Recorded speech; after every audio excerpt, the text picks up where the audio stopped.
बिस्मिल्लाहिर्रहमानिर्रहीम, अस्सलाम वालेकुम नाज़रीन, आप देख रहे हैं प्रोग्राम द लास्ट आवर। मैं हूं यासिर रशीद और स्टूडियो मेरे साथ मौजूद हैं सीनियर तजियाकार राना मोहम्मद अजीम साहब।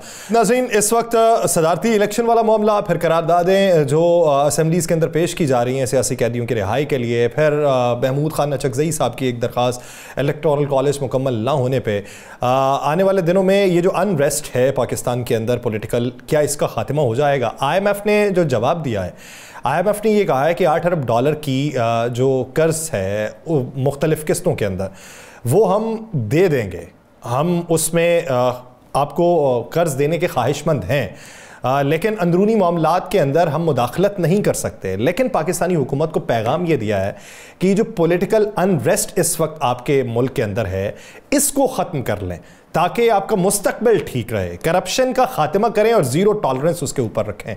ये डायरेक्शन या सिफारिशात IMF की तरफ से आई हैं। तो मजमूई सियासी सूरत हाल पर बात करने के लिए हमें ज्वाइन किया है GDA की रहनुमा सायरा बानो साहिबा ने। सायरा बानो साहिबा, बहुत शुक्रिया आपका। सायरा बानो साहिबा, इस वक्त अगर देखा जाए मरीम नवाज साहिबा कहती हैं कि मसाइल इतने गंभीर हैं कि कोई तन्हा जमात हल नहीं कर सकती, तो मजमूई तौर पर सबको मिल के आगे बढ़ना है। इस पर क्या राय रखती हैं? 75 सालों से ये अल्फाज सुन रहे हैं कि हालात बहुत गंभीर हैं, हम नाजुक मोड़ से गुजर रहे हैं, इन तमाम मसाइल से आईनी हाथों से निपटेंगे। अब कोई नया फिक्रा ढूंढ लें। जो हुकूमत आती है वो आके हमें ये वाला बताती है कि पिछला खजाना खाली था। 75 सालों से तो यही आगे पीछे होके सारे, और ये चले 35 साल हम आमरीत के लगा लें, बाकी यही पार्टीज थी। तो मुल्क के गंभीर हालात किसने किए? राना साहब ने किए, आपने किए या मैंने किए? किसने किए गंभीर हालात? तो अब हर किसी को पता है कि ये जिस हालात जिस तरफ जा रहे हैं, जो एक नाजुक माशी सूरत हाल, हम लोगों को वो कहते हैं ना कि पैदाइश पर हर बच्चे को तोहफा मिलती है ये, तो अब उसको अपनी फेयर सेविंग के लिए इस किस्म के अल्फाज इस्तेमाल कर रहे हैं। बाकी ये कौन सी बात हुई? अच्छा, एक दो सवाल मेरे छोटे छोटे हैं। एक तो बता दें कि क्या आपकी जमात जो है उनके अरकान हलफ उठा के वोट देने जा रहे हैं? किसी को ये हलफ उठाना ही नहीं, हलफ उठा लिया है, वोट देना नहीं। एक तो ये बता दें कि नहीं, वोट नहीं देना, मेरे ख्याल में हलफ नहीं उठाया और वोट हम नहीं देंगे। हम तो इस इलेक्शन को सिरे से मान ही नहीं रहे, और जो हमारे एहतजाज है वो जारी रहेगा इस क्या कहते हैं मुसल्लत हुकूमत के खिलाफ।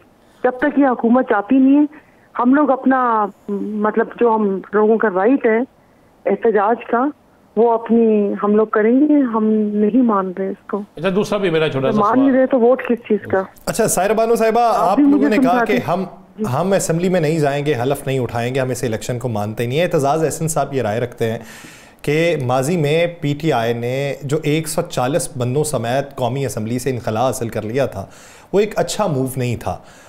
अगर 140 होते तो ये 91 से ज़्यादा वहाँ पे बात हो सकती थी। तो उन्होंने कहा कि अब चलें, अच्छी बात है कि उन्होंने असम्बली के अंदर बैठने का फैसला किया है, असम्बली में रिटेलिएट करेंगे। तो आपको क्यों लगता है कि असम्बली के बाहर रिटेलिएशन ज़्यादा अच्छी साबित हो सकती है? वो आपको शायद पता नहीं है कि हमें सीट्स कितनी मिली हैं 2 सूबाई असम्बली की। तो ये गलती से सीट्स आ गई है जो कि हम वापस करते हैं सरदारी साहब को कि कहीं बड़े नाराज ना हो जाए। आपने कॉन्फ्रेंस में सुनी, तो ये हम तो वापस कर रहे हैं गुड जेस्टर में। ये गलती से 2 बंदे जीत गए, इसको वापस ले लें आप। और बाकी जो एहतजाज एहसन साहब ने कहा, मैं तो पहले दिन से कह रही हूँ कि वो PTI का बहुत गलत फैसला था। और मजे की बात है कि जिन्होंने उस फैसले को वो कहते हैं ना कि जिन्होंने तायद की और जिन्होंने जबरदस्ती असेंबलियों से निकलवाया, सबसे पहले वो भी पार्टी से निकले।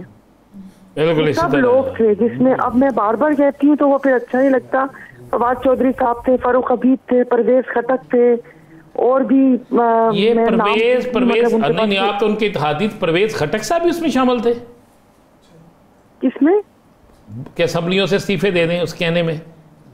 अरे उन्होंने तो कहा था, वो खड़े हुए तो हमने कहा शायद कोई अच्छी बात करेंगे, क्योंकि उससे पहले फखर इमाम साहब ने, फतियाना साहब ने, गौस बख्श महर साहब ने बहुत समझाया था कि बेनज़ीर साहिबा ने जब इलेक्शन से बायकॉट किया था, फिर वो उसको आखिर तक रिग्रेट करती थी कि जमहूरी अमल से नहीं निकलना चाहिए। और उस वक्त मैं सबसे ज्यादा पेश थी, और जो कि मतलब मैं सब खवातीन की नुमाइंदगी कर रही थी। मैंने कहा मैं बोलती हूँ, और तो यही मैंने कहा कि आप लोगों के पास लीडर ऑफ अपोजिशन का ओहदा होगा, आपके पास पब्लिक अकाउंट कमेटी होगी, हर चीज में आप कर सकते हैं, मगर आप सोचें कि ये साजिश कितनी बड़ी थी कि बहुत आसानी से लीडर ऑफ अपोजिशन भी छोड़ दिया, पब्लिक अकाउंट कमेटी भी छोड़ दी, फिर जो नैब का कानून ये वो, अगर ये होते तो कुछ भी ना होता। आफ्टर 3 मंथ ये इलेक्शन हो जाए। आप ये कहती हैं कि वो अंदरूनी तौर पे साजिश हुई थी? जी हाँ जी, बता रही है। तो बृहस्पति खट्टक साहब ने फिर खड़े होके कहा कि जी मैंने अवाम की राय पूछी थी, अवाम ने कहा कि हमें असेंबली में नहीं बैठना चाहिए।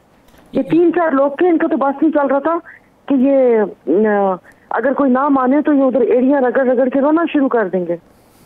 अच्छा, उसमें परवेज खट्टक, फवाद चौधरी, आप कह रही हैं फारूक हबीब, 2-3 और एमपीए कह रही हूँ, एमएलए थे ये, क्या कहते हैं, शुमाली पंजाब के, मैं नाम थोड़ा वो हो गई हूँ, मतलब ये 8-10 लोग ही थे जिन्होंने कहा असेंबली में बैठना ही नहीं है।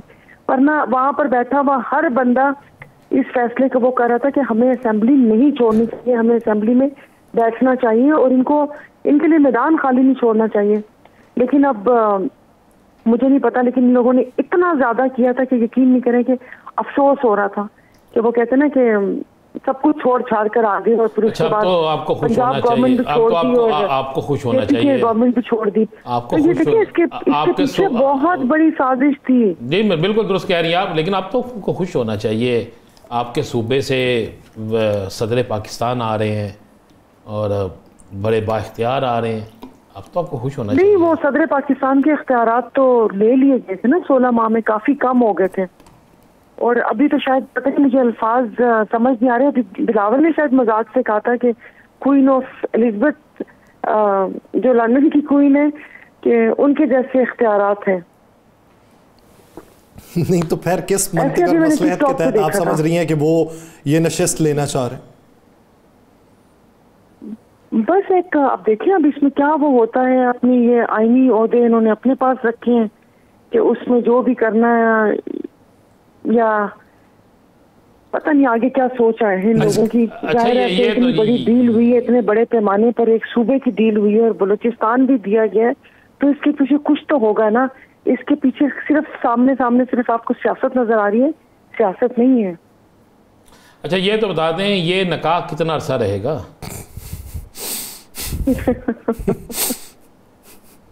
क्या ये हनीमून पूरा कर सकेंगे? नहीं, क्या ये हनीमून पूरा कर सकेंगे? नहीं, मुझे नहीं लगता कि जिस तरीके से ये सारा वो हो रहा है। देखिए आप बाकी पार्टीज का देखिए ना, एमक्यूएम है, बीच में काफ है, पीपल्स पार्टी है, और पीपल्स पार्टी तो ज़ाहिर है हमारे मीडिया ने भी इतना ज्यादा मतलब जरदारी साहब को मुफाहमत का बादशाह कहा है, तो मुफाहमत बादशाह की मर्जी। और किसी वक्त ये जो छोटी जमातें हैं जो बात है, ये किसी भी पलड़े में आ जाएंगे। और अल्लाह करे कि ये अब जो मुल्क कौम के लिए बेहतर हो। वैसे तो ये वाली सूरतें बिल्कुल भी बेहतर नहीं है। तो 35 साल बाद ही वहाँ बचपन से हम इनको वोट मांगते देखते रहे, वो उन्होंने भी बाल चले गए तो साढ़े भी चिट्टे हो गए, और अभी तक वो वोट और वही आवाम की खिदमत का वादा कर रहे हैं कि हम आ गए तो हम ये खिदमत करेंगे। सायरा बानो साहिबा, ये तो नहीं हो सकता कि मुस्तकबिल करीब के अंदर निकाह खाही तनसीख निकाह की दरख्वास्त लेके आ जाए? हो भी सकता है, आपके वजीर आजम भी बदले जा सकते हैं। अब जाहिर है, अब इतनी छोटी बहन देखें, अब आपको मैंने कहा था कि पसंद आई है, और वो इतनी पसंद आई थी कि वो पसंद आने नहीं थी, अखा खुल गई। और कहते मैं सच्ची बता रही हूँ कि ये कहाँ था, ये हीरा कहाँ छुपा हुआ था। अच्छा ये तो बता दे मुझे, सुना है कि इस बार दुल्हन जो है वो भी सिंध से आ रही है और उम्र भी कम है उसकी। नहीं, आवाज नहीं आई आपकी। मैं कहा सुना है आप जो नई दुल्हन आनी है वो सिंध से आनी है और उसकी उम्र भी कम है। हाँ, कुछ ऐसा ही है, ये बीच में बदलेगा सब कुछ, आप जानते नहीं है। बस ये थोड़ा सा ये हो जाए, अभी तो ये बजट का हो जाए, क्योंकि पहले तो ये संभाला नहीं जा रहा था ना। अब देखिए अंदर ही अंदर कोशिश तो जारी है पीटीआई से, और अब पीटीआई वाले क्या करते हैं। और काफी सारे लोग आए हैं, मतलब इतने सारे नजरियाती भी नहीं है इसमें से, क्योंकि जो नजरियाती हैं वो तो बेचारे जेलों में हैं। फिर पता नहीं इनको कैसे आने दे दिया, इलेक्शन भी जीत गए, फिर असेंबली तक भी पहुंच गए। देखें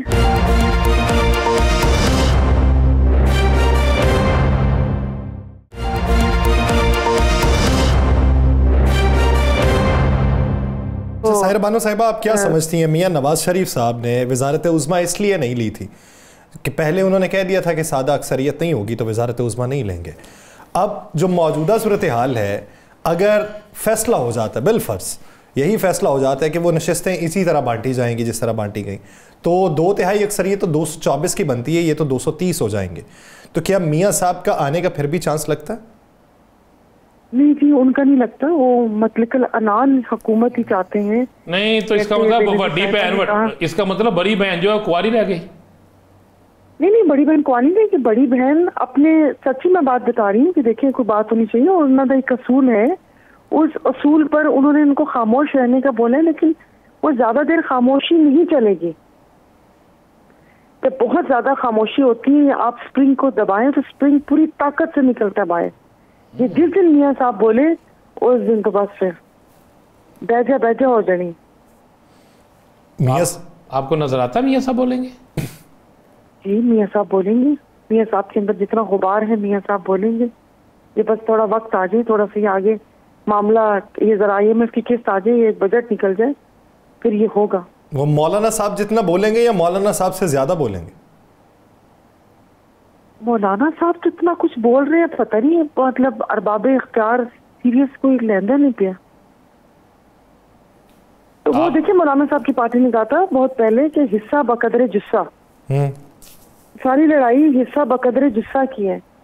इसमें कोई अवाम, अब तो देखिए कोई आप भले पुरानी स्टोरी सुनाए, किसी के जमीर जागे ये जागे, अब हम लोग इतने यूज टू हो चुके हैं कि हमारे कान पे जू तक नहीं रेंगती। कोई अब आके हमें राज भी बता दे तो हम कहेंगे है अच्छा ओके। अच्छा, वो हमें पता होता पहले से। आप पार्लियामेंट की रुकन रही हैं और बड़ी कानून साजी के वक्त आप बोलती भी रही हैं, बड़ा कुछ होता रहा है। आप समझती हैं कि महमूद अचकज़ई साहब ने जो दरख्वास्त दी, जो एप्लीकेशन दी थी इलेक्शन कमीशन में कि इन इंतखाबात को मुलतवी कर दिया जाए, अभी तक कोरम पूरा नहीं है, अभी अरकान असम्बली की नशिस्तों का फ़ैसला नहीं हुआ, और अगर वो आइनी तौर पर ठीक थी तो आप क्या समझती हैं कि ये जो इलेक्शन होगा ये किसी वक्त भी ख़तरे में जा सकते हैं? जा सकते हैं। अब ये इस किस्म की एप्लीकेशंस और देनी भी उन्हीं को ना कि वो उसी अतार के लौंडे से दवा लेनी है वापस से जिन्होंने इस मुल्क में ये सारी खाना जंगी की सूरत हाल पैदा की और एंटी स्टेट इलेक्शन करवाए। वो दवाई भी सीधे कुछ जाके लेनी के लिए एप्लीकेशन और ये कर ले और फिर वो करेंगे और फिर उस पर जो JIT बनेगी, JIT में भी यही लोग होंगे। आपने सुप्रीम कोर्ट को देखे, वहां से कोई बयान आया है? जैसे सिकंदर सुल्तान राजा साहब ने बाहर मतलब आके कुछ कहा है? लोग पीट रहे हैं, एक दूसरे का सर वो कर रहे हैं, सड़कों पर हैं, रोना पीटना मचा हुआ है। जो फैसले महफूज होते हैं ना, आप और मैं महफूज नहीं है, फैसले महफूज हैं। तो फैसला ये भी महफूज हुआ होगा, वो सिर्फ टाइमिंग, हमारे मुल्क में टाइमिंग का बहुत ख्याल रखा जाता है, आने जाने की टाइमिंग नहीं, जमीर जगाने और सुलाने की और मसले उठाने और गर्द उन पे बिठाने की टाइमिंग का। अच्छा साहिरा बानो साहिबा, क्या आपकी वो जो तहरीक है, वो जो एहतजाज है, उसका दायरा कार वसी होगा या फिर जितना एहतजाज करना था कर लिया? नहीं जी, ये होगा। अभी ये जो PTI के एहतजाज हो रहे हैं 10 को, तो उसकी भी हम लोगों ने हमायत की है। हमारे कारकुन वहाँ पर पहुँचेंगे और फिर आगे आपको पता है कि रमज़ान आ गया, तो वो फिर ईद के बाद बदीन में बड़ा जलसा होगा और उसके बाद हम ऐसे ही जलसा करेंगे और एहतजाज अपने हम जारी रखेंगे हर फोरम पे। अब उसको दायरा कार उसका कहाँ तक जाता है वो अभी वक्त से पहले की बात है। इसका मतलब है कि 10 तारीख को बहुत बड़ा कोई एहतजाज होने जा रहा है, तो तैयारियां तो बहुत ज्यादा हो रही हैं। PTI ने कहा है कि एहतजाज तो हमने तो उनकी हिमायत की है उस एहतजाज की, लेकिन अब देखते हैं क्या होता है। जहाँ 4 बंदे इकट्ठे होते हैं पुलिस पहुंच जाती है, पुलिस बाकी तो जो इस वक्त कराची में हालात हैं कि हर दिन में तकरीबन 3 से 4 मोबाइल छीनने की और कत्ल करने की वारदातें हैं, उन पर तो काबू पा नहीं सक रही और 79 लोगों पर ही उनका बस चलता है।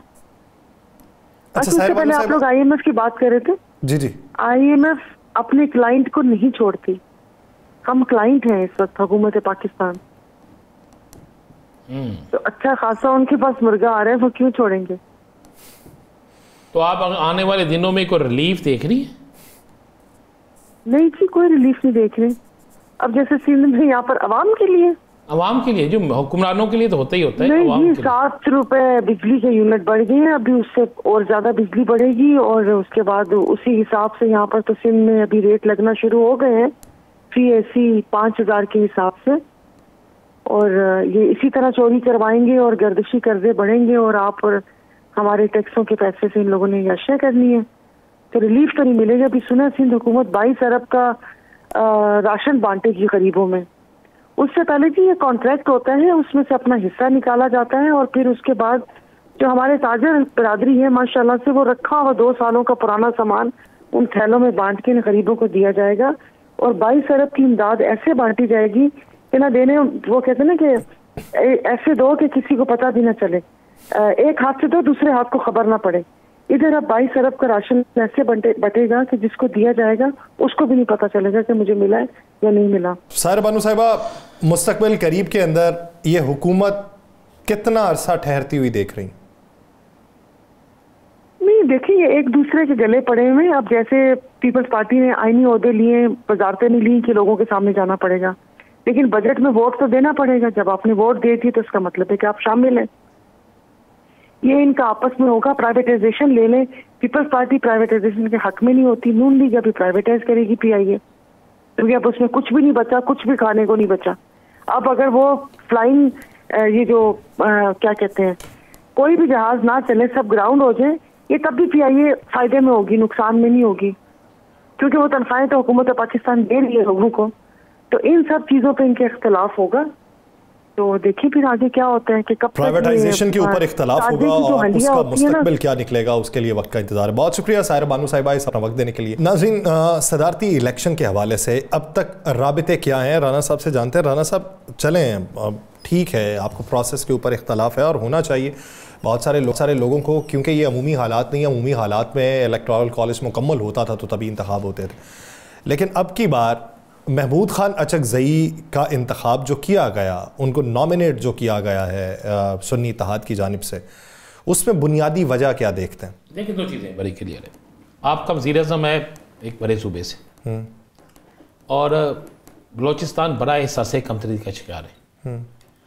निगरान वज़ीर-ए-आज़म आपने लगाया बलोचिस्तान से, और अगर इस वक्त सदर आप बलोचिस्तान से बना देते तो मैं समझता हूँ बहुत से मसाइल हल हो जाते। वो कौम परस्त जो बात करते थे कि हमारी कोई सुनता नहीं है और उनके पास इख्तियार चला जाता तो शायद बहुत से मसलों का हल निकल आता, उनकी सोच तब्दील हो जाती। जो सोच गलत, कुछ बहुत सी चीज़ें उसमें गलत भी थी उनकी सोच में, वो तब्दील हो जाती और पाकिस्तान के लिए वो सोचते, पाकिस्तान की बेहतरी के लिए करते, तो ये बहुत अच्छा हो रहा। दूसरी बात है यासर, आज महमूद अचकज़ई साहब ने एक बड़ी अच्छी बात की। उस बात को अगर ये लेकर चल पड़े तो मैं समझता हूँ पाकिस्तान के सारे मसाइल हल हो जाते हैं। उन्होंने कहा है कि सिर्फ 8 दिन या मैक्सिमम 10 दिन दे दें, हम ये सारा फार्म 45 से लेकर दीगर मामला, इलेक्शन, हर चीज़ हल कर लेंगे, लेकिन ये हल करेंगे पार्लियामेंट के अंदर बैठ के। 10 रुकनी कमेटी बना दें, मेरिट पे फैसले कर लें। हम अपने कपड़े उतार के लोगों को क्यों दे रहे हैं, हम क्यों तमाशा बन रहे हैं, क्यों नहीं हम अंदर पार्लियामेंट के बैठ के ये सारे काम करते इस पाकिस्तान के लिए, इस पाकिस्तानी अवाम के लिए। लेकिन मुझे समझ सबाहिर है कि क्योंकि कुछ करने वाले जो हैं, इलेक्शन कमीशन साहब ने उनकी दरखास्त मुस्तरद कर दी और कह दिया जनाब कि फौरी तौर पे आप इलेक्शन की तरफ चले जाए। आगे आपने इलेक्शन इतनी डिले कर दिया था, क्या फ़र्क पड़ा? यहाँ पे सुप्रीम कोर्ट के फैसले आए, इलेक्शन नहीं हुआ, क्या फ़र्क पड़ा? किसी पे तो हिंदी अदालत लगी, कोई गिरफ्तार हुआ, किसी के ऊपर कोई ऐसा केस चला नहीं ना चला यासर साहब। तो अगर इस मुल्क की मुल्क में मुफामती अमल के लिए, मुआशी इस्तेहकाम के लिए और ये सारा कुछ अगर हो जाता तो क्या फ़र्क पड़ा?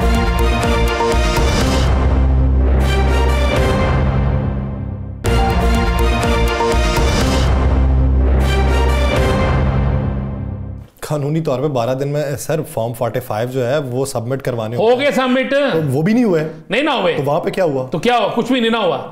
फिर उसके बाद जो सबमिट हुए, क्या सदके जावा में टोटल वोट जो कास्ट में है उससे ज्यादा एक उम्मीदवार को डाल दिया आपने। तो यार नकल के लिए भी अकल की जरूरत होती है। वो इतनी तेजी में काम किया कि कुर्बान जाऊं मैं इन पे। कैलकुलेटर नहीं था ना उस वक्त पास में, इनके पास कभी भी नहीं होता कैलकुलेटर, ये इसी तरह करते हैं। लेकिन इसका जवाब आवाम मांगती है। आप जब तक अवामी नुमाइंदों को तरजीह नहीं देंगे तो आप मत सोचिए कि आप इस्तेहकाम की तरफ चल जाएंगे। इस वक्त मुल्क को इस्तेहकाम की ज़रूरत है। इस वक्त मुल्क को मुआशी इस्तेहकाम की, सियासी इस्तेहकाम की और मुल्क की सलामती के हवाले से सबके इकट्ठे होने की ज़रूरत है। लेकिन यासर एक बात तो मुझे बताएं, आप सबसे मुज़ाकरत कर रहे हैं, आपने सबसे मुज़ाकरत कर ली, तो मैं तो सरबरा पीटीआई को इस बात पे अप्रिशिएट करता हूँ जो उन्होंने कहा कि बिल्कुल मैं कोर कमांडर कॉन्फ्रेंस जो है उसकी हमायत करता हूँ लामिया की, और करें बिल्कुल इंक्वायरी, जो मुजरम है उसे बिल्कुल सजा दे, इसमें तो कोई दूसरी राय है नहीं। आप भी यही कहते हैं ना, मैं भी यही कहता हूँ, सभी यही कहते हैं, इसमें होना चाहिए, बिल्कुल होना चाहिए। और दूसरा बाकी चीज़ें ये खुल के यार ये मज़ाकरात की टेबल सजनी चाहिए। देखिए आज मुशाहिद हुसैन सैयद अगर कह सकते हैं कि कोई रहा करो, आप कहते हैं ना ये करारदादें पेश हो गई, तो होनी थी करारदादें पेश।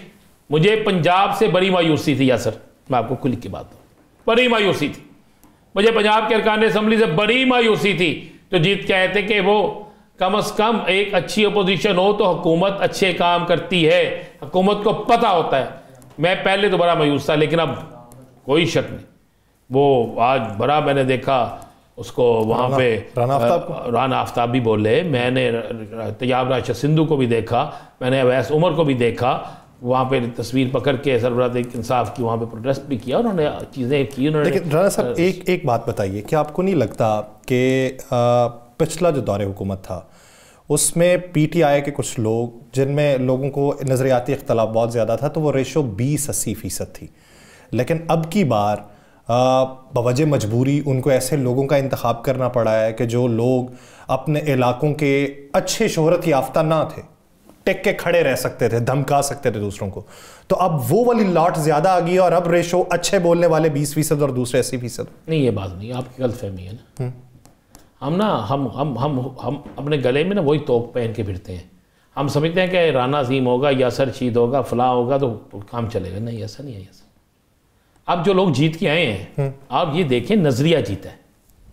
पहली दफ़ा वोट पड़ा भिंडी को भी, चारपाई को भी, जहाज को भी, चिमटे को भी, वो तो जूते को भी, वो तो अवामी वोट आ गया ना।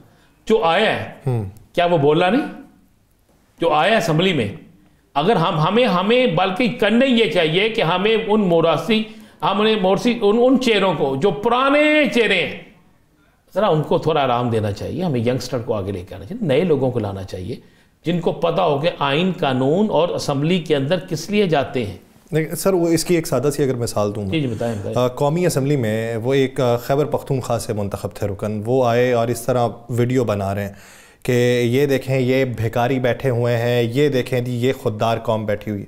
अब ये एक है, और दूसरी तरफ उसके कुछ ही देर बाद बैरिस्टर गौहर उठ के बोलते हैं, उमर अयूब उठ के बोलते हैं, उनके दीगर जो फर्स्ट ईयर लीडरशिप है वो उठ के बोलती है। अब एहतजाज तो वो भी कर रहे हैं, बात वो भी कर रहे हैं, लेकिन अल्फाज का चुनाव पैराया कि दूसरों के ऊपर धाक बैठा दे, और एक बाजारी तरीका है, तो उसकी बात मैं बुनियादी मैं बाजारी तरीका किसी भी सियासी पंजाब असेंबली में भी पहले दिन वो टेबल के ऊपर चढ़ के एहतजाज कर रहे हैं। ये कोई पहली दफा तो नहीं हो रहा। हाँ, नहीं हो रहा। हम ये कितने सालों से ये चीजें देख रहे हैं, कितने सालों से, जिसकी भी हुकूमत आती है दूसरी जमात यही करती है। हम इन रवायात को ख़त्म क्यों नहीं करते? हम इन चीज़ों को ख़त्म क्यों नहीं करते? जो शख्स आके वीडियो बना के ये कह रहा है मैं उसके भी हक में नहीं, बिल्कुल नहीं होना चाहिए।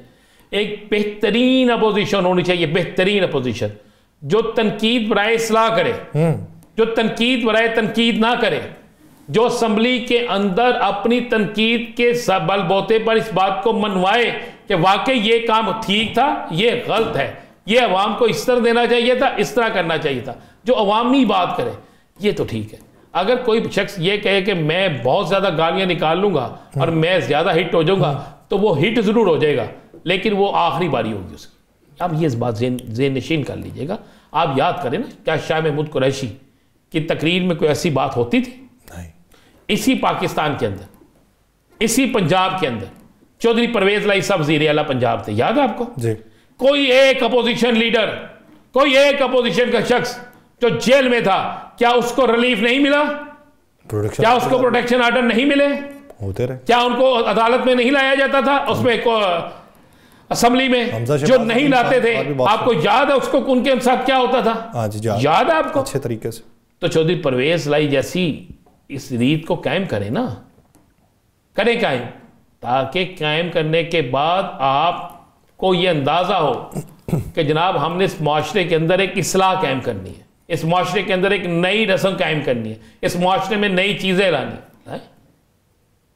अगर आप नहीं लेके आएंगे, अगर आप ये कह दें कि जो एहतजाज करेगा मैं देखिए उससे एहतजाज को रोकें, जो पुरतशद्दुद है, जिससे रोड ब्लॉक होता है, जिससे टूट फूट होती है, उस एहतजाज को बिल्कुल रोकें। अगर आपको वो कोई पुरअमन एहतजाज करता है तो जमहूरियत का हुसन है, क्यों जमहूरियत के हुसन को खराब करते हैं? उसे करने दें। क्या आपने लाहौर से इस्लामाबाद तक मार्च नहीं किए? क्या आपने एहतजाज नहीं किए? क्या हर जुमे के रोज एहतजाज नहीं होता था? ये तो छोटी मोटी बातें हैं। सुप्रीम कोर्ट के बाहर बैठ के सिटिंग जजेस के ऊपर बातें की हुई। तो फिर क्या उसकी कोई FIR हुई थी? बता देना मुझे, उसकी क्या कोई FIR हुई थी? अदालत का कोई नोटिस नहीं हुआ था? तो छोड़ दें यार। फिर आप जो आप आज सुना रहे हैं मुझे, ये ऐसे नहीं ऐसे। हमें रवायात को तब्दील करना होगा। हमें इस बात को लाना होगा कि असेंबली में आने वाला शख्स बिल्कुल अपोजिशन करे, डट के अपोजिशन करे, लेकिन उन चीजों पे बात करे जिन चीजों से पाकिस्तानी अवाम को फायदा हो। वहां बात करें, आप बिल्कुल बात करें। आपको सीटें नहीं मिली, खुल के बात करें, पूछें उनसे कि जनाब बाप पार्टी को सीट मिल सकती है, हमें क्यों नहीं मिली? अगर उनके लिए कानून चेंज हो सकता है तो हमारे लिए क्यों नहीं? आइन कानून से बड़ा है, आइन की पाबंदी करें। ये बात सुप्रीम कोर्ट कहता है, ये बात पाकिस्तान की पार्लियामेंट कहती है, तो फिर उस पर अमल क्यों नहीं? फिर उस पर इतनी देर क्यों है? अगर कोई शख्स कह रहा है कि मैं इलेक्शन जीता हूं और आप फलां बंदा इलेक्शन हारा है, उसकी बात तो सुने, उसको चेक तो करें। अगर फार्म 45 उसने जाली बनाया है तो उसके इबरत का निशाना बना दें, और अगर फार्म 45 उसका असल है तो जिसने जाली बनाया है फिर उसको फारिग करें। एक रवायात तो कायम करें, लेकिन नहीं होगी कायम। इसलिए नहीं होगी कि मैं ना मानूं वाला बात है। मैं फैसला कर चुका हूं कि मैंने नहीं मानना। मैं फैसला कर चुका हूं कि जो मर्जी हो जाए, हमने इस चीज़ को मानना ही नहीं। उस दिन अली जफर साहब से पूछा गया ना कि आपके खिलाफ सारे फैसले आते हैं, तो पता उन्होंने कहा जी हमें अब यकीन है, शायद हमने बड़ी अच्छी बहस की है, लेकिन नहीं। आप मुझे एक बात बताएं, PTI के इंट्रा पार्टी इलेक्शन हुए? जी जी। तो उसमें कोई गलती है? वो अकबर बाबर साहब कहते हैं 8.5 लाख वोट थे, 700 के करीब पड़े, तो मैं सुप्रीम कोर्ट जाऊंगा। चले, उन्होंने कही 8.5 लाख वोट थे। हाँ, उन 8.5 लाख वोटों को चले शुक्र है उन्होंने तस्लीम कर लिया। ये बड़ी अच्छी बात है, ये रिकॉर्ड में रहना चाहिए। तो 16 बंदों के कहने पे आपने 8.5 लाख बंदों से नहीं पूछा, 16 बंदों के कहने पे आपने इंतहाबी निशान ख़त्म कर दिया। 8.5 लाख लोगों से नहीं पूछा। भाई PTI का इंट्रा पार्टी इलेक्शन 8 फरवरी था यासर साहब, जिस दिन लोगों ने PTI के हमायत याफ्ता लोगों को वोट दिए, करोड़ से ज्यादा वोट दिए। 8 लाख मेंबर हैं तो करोड़ों लोगों ने वोट दिए ना, ढूंढ ढूंढ के दिए वोट। वो तो इंटर पार्टी इलेक्शन हो गया। अब आप कहें कि जनाब जाएं सुप्रीम कोर्ट, में कहता जाना चाहिए, फैसला होना चाहिए। अब यहाँ पे पार्लियामान के फैसले सारे के सारे उठा के सुप्रीम कोर्ट में लेके जाए जाते हैं। रवायात हमारी तब्दील हो रही हैं, बदलती रवायात जो हैं हमें किस कोने में फेंक डालेंगी। नाज़रीन, प्रोग्राम का वक्त ख़त्म हो जाता है। मुझे और राना साहब को दीजिए इजाज़त। अपना बहुत सा ख्याल रखिएगा। मुलाकात होगी कल। अल्लाह निगहबान।